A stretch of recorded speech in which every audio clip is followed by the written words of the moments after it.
Une histoire des épidémies au Proche et Moyen-Orient, épisode 1. Un podcast présenté par l'Institut français du Proche-Orient, avec Pauline Koetché, directrice du département des études arabes, médiévales et modernes.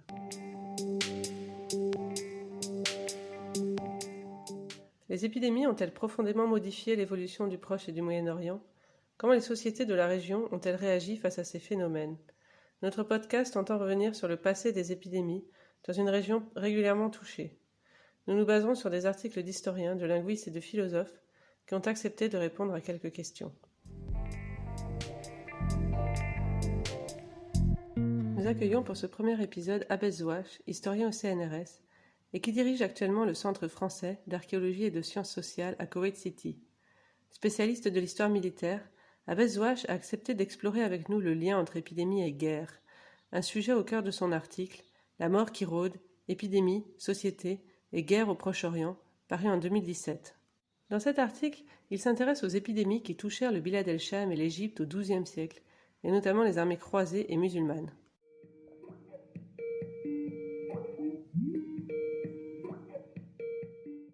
Merci Abès d'avoir accepté de répondre à mes questions en plein confinement à Koweït City. Alors ma première question sera de savoir comment peut-on écrire l'histoire des épidémies au Proche-Orient? Vous, quelles sources avez-vous utilisées dans cet article? Bonjour Pauline, bonjour à tous et merci pour cette invitation.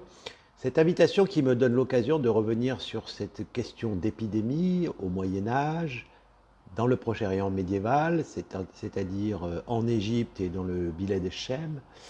Épidémie qui était appréhendée vraiment comme une catastrophe par l'ensemble des acteurs du champ social au Moyen-Âge. Alors, pour étudier ce phénomène dans les sociétés du Proche-Orient médiéval, je me suis appuyé pour l'essentiel sur des sources écrites, des chroniques, des dictionnaires biographiques en arabe, mais aussi des textes latins, et de manière secondaire sur une documentation archéologique qui malheureusement fait encore très largement défaut, l'archéologie funéraire étant assez peu développée au Proche-Orient. Signalons cependant des travaux importants menés par Pierce Mitchell et ses équipes qui nous donnent accès à un certain nombre de germes. Et lorsque l'on réussit à croiser cette documentation avec des sources écrites, eh bien, nous avons toute une série de confirmations, donc un croisement très intéressant. Parmi ces croisements dont vous parlez, on peut d'abord partir des termes. Les sources arabes emploient fréquemment le terme waba et les sources latines pestilens. Mais à quoi ces termes font-ils référence? Peut-on identifier les maladies qui ravageaient alors le Proche-Orient? Les sources historiques arabes pour l'essentiel, mais aussi latines, emploient fréquemment un certain nombre de termes, essentiellement ce que j'appelle des génériques, waba en arabe, même si d'autres termes, on y viendra, comme taroun, peste, sont aussi utilisés par les auteurs arabes. Et en latin, pestis, pestifère, pestilens, pestilentia, etc. Ces termes sont donc des génériques, ce qui fait qu'on ne sait pas toujours à quoi ils font référence. De quel type d'épidémie il est question dans la documentation, nous ne le savons pas toujours. Je pense d'ailleurs que les hommes du Moyen-Âge ne le savaient pas plus que nous.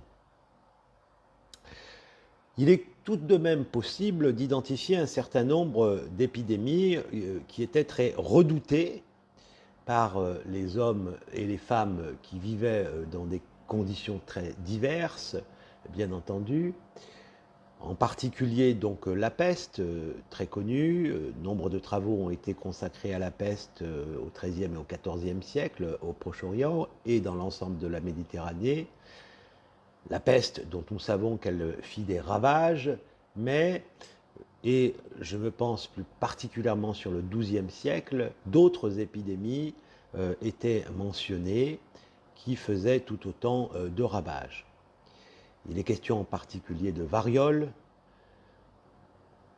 joudari en arabe, de méningite ou d'encéphalite, de typhoïde, et puis bien entendu de malaria, la dysenterie étant très souvent aussi mentionnée, en particulier par les auteurs latins, du fait des nombreux morts qu'elle provoquait. Alors ces mots, waba, pestilence, s'ils ne désignent pas des maladies spécifiques, que désignent-ils? Au fond, ces mots, waba, pestilence, etc., charrient tout un nombre de significations. Tout simplement, ils sont utilisés d'abord pour désigner le mal qui touche les sociétés et qui provoque de très nombreux morts.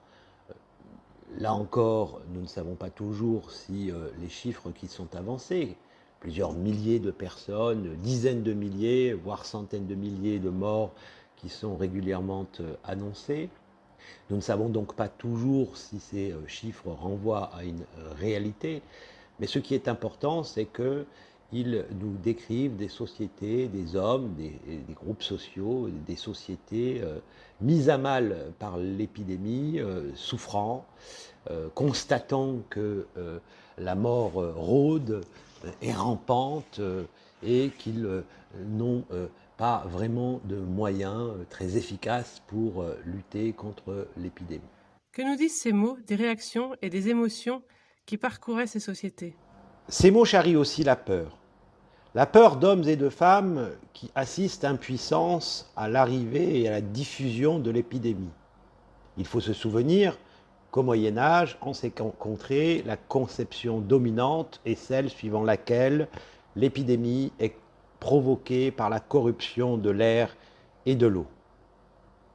Mais ces mots charrient aussi une croyance, la croyance en la toute-puissance divine, puisque forcément le divin, le Très-Haut, est celui par qui le bien et le mal arrivent, mal qui est évidemment lié à la l'attitude pécheresse des hommes et des femmes qui sont punis par Dieu. Ces mots charrient enfin une organisation sociale, des réactions, la capacité d'hommes et de femmes à s'organiser et à tenter de trouver au-delà de la solution du divin, de la solution apportée par le divin, et bien qui tentent de trouver des solutions médicales. Ces solutions médicales, comme vous dites, prennent tout leur sens dans le contexte des théories de la transmission des épidémies, que vous avez abordées brièvement. Nous y reviendrons dans un épisode ultérieur de ce podcast, car les médecins médiévaux étaient partagés sur la manière de comprendre comment se transmettaient les épidémies. Je voudrais revenir ici sur les solutions divines. C'est vrai que j'ai abordé cette question-là. L'épidémie est perçue comme une punition divine, un châtiment. Du moins en est-il ainsi pour les chroniqueurs, puisque nous devons nous souvenir que nous n'avons accès aux cadres mentaux les plus dominants dans les sociétés médiévales qu'à travers les représentations des hommes et des femmes qui écrivaient et dont nous avons conservé les écrits. Des hommes et des femmes dont il faut aussi se souvenir qu'ils étaient, pour leur très grande majorité, des hommes d'église, je pense aux chroniqueurs latins, ou ayant occupé des positions ecclésiastiques. Et pour ce qui concerne les auteurs arabes, ils étaient considérés comme des ulama et leur piété affleure dans leurs textes. C'est sans doute pourquoi ils mettent l'accent sur cette caractéristique, donc l'épidémie vécue comme une punition divine. Pour autant, les hommes et les femmes ne renoncent pas. Les sociétés s'organisent individuellement ou collectivement. Nous avons évidemment des traces de réactions qui aujourd'hui seraient considérées comme irrationnelles, même si nous savons bien que l'épidémie du Covid-19 a aussi provoqué toute une série de réactions dans un très grand nombre de sociétés en Europe comme au Proche-Orient qui relèvent de l'appel au divin, prière collective, évidemment. Et au Moyen-Âge, il est fait mention de l'utilisation d'amulettes, etc. Alors, vous avez parlé des réactions irrationnelles face aux épidémies. On imagine qu'il y en a eu d'autres. Quelle a été notamment la réponse sanitaire? Les sociétés s'organisent aussi de manière plus rationnelle, si j'ose dire, en faisant appel aux hôpitaux, au Bimaristan en terre musulmane, qui sont utilisés pour protéger, recueillir les malades. Il est fait état, ainsi par Ibn al-Qaranisi, un auteur du XIIe siècle qui vivait à Damas, de l'action d'Ateba, de médecins physiciens qui sont importants dans la mesure où ils sont capables, avec les droguistes, de produire des médicaments et d'essayer de les distribuer, médicaments qui peuvent être aussi vendus, bien entendu. D'autres types de réactions sont évoquées d'une manière assez floue, il est vrai, isolement, tentative de fuite, essentiellement pour les armées, la fuite collective qui est peu mentionnée, mais nous avons quelques traces qui montrent que, par exemple, devant Antioche, des armées croisées s'enfuient parce qu'elles veulent éviter d'être touchées. En tout cas, les plus puissants d'entre les soldats font attention à cela. Et dans une certaine mesure, la fatalité est vécue comme telle, mais provoque tout de même des réactions, des résistances, une volonté toute humaine de faire face à ce qui est considéré comme un fléau. Vous venez de nous parler de la circulation des épidémies dans les armées. En tant qu'historien de la guerre, vous nous montrez dans cet article comment les épidémies sont étroitement liées à la guerre.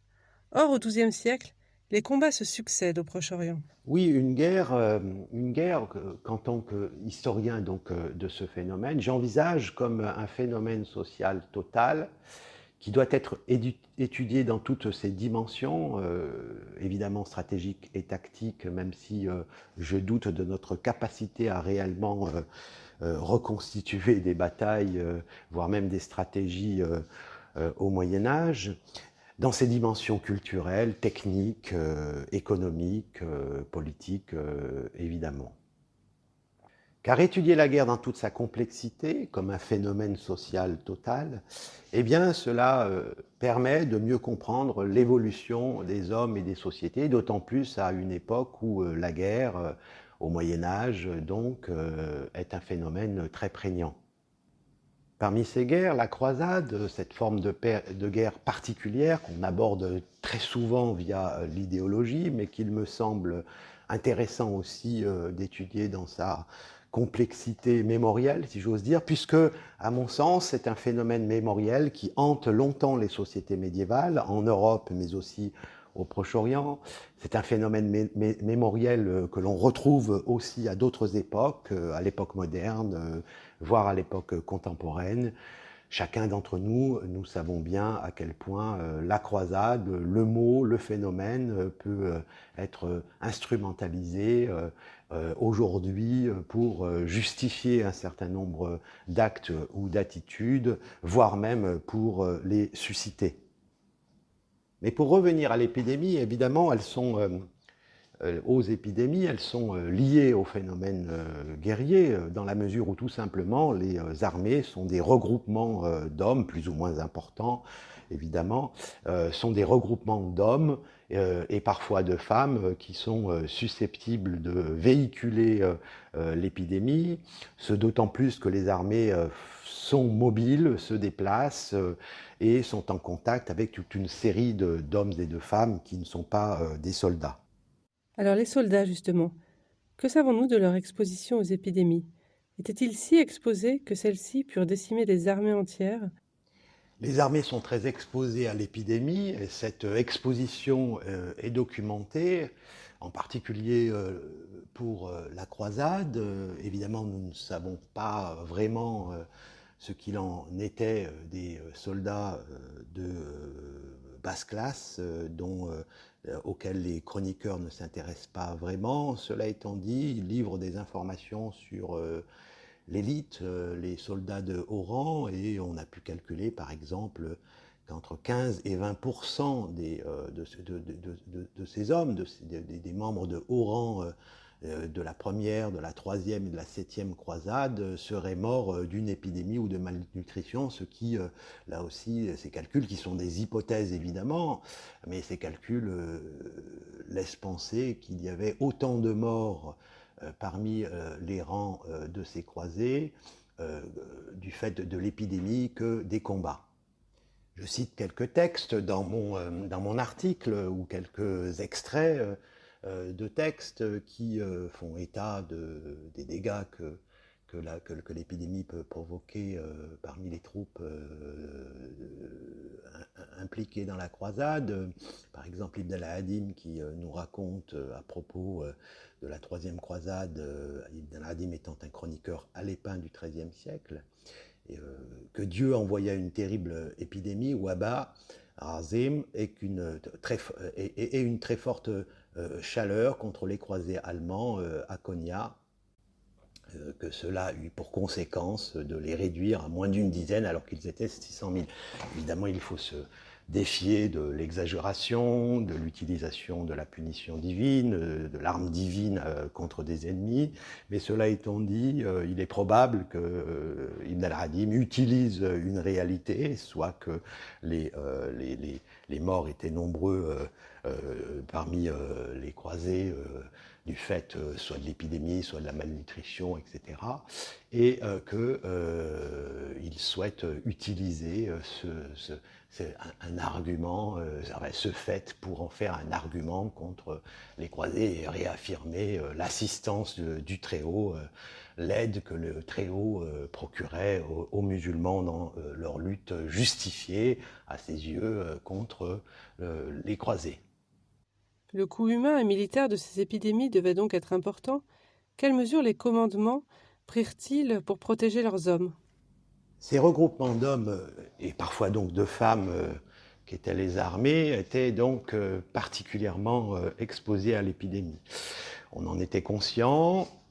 Dans quelle mesure la vie des soldats était-elle très importante et les autorités militaires prenaient-elles des mesures très nombreuses pour éviter que les soldats fussent vraiment affectés. Bon, nous ne savons pas toujours. Je ne sais pas si le prix, si vous voulez, de la vie d'un soldat en étant trivial était d'un soldat de basse classe en particulier était très importante au lieu des autorités.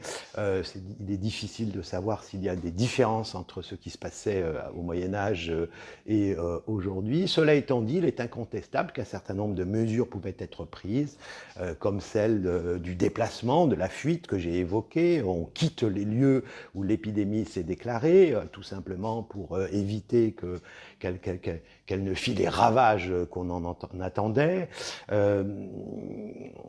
Dans les camps musulmans, il y a parfois des camps en dur avec des systèmes de bains qui sont mentionnés par les chroniqueurs. Donc on fait attention aussi à donner les moyens aux soldats de pouvoir se laver, de pouvoir se nettoyer. En tout cas, cela n'est pas évidemment systématique, mais c'est possible. Enfin, vous poussez le lien entre épidémie et guerre encore plus loin, en parlant de l'épidémie comme arme, dans ce que vous appelez, avec des guillemets, une guerre biologique.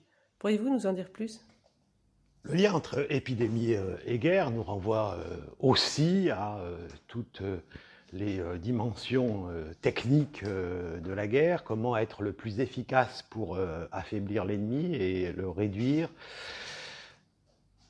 Au Moyen-Âge, on est persuadé, je l'ai dit, que la corruption de l'air et surtout de l'eau est susceptible de favoriser, de provoquer l'épidémie, puis de la diffuser.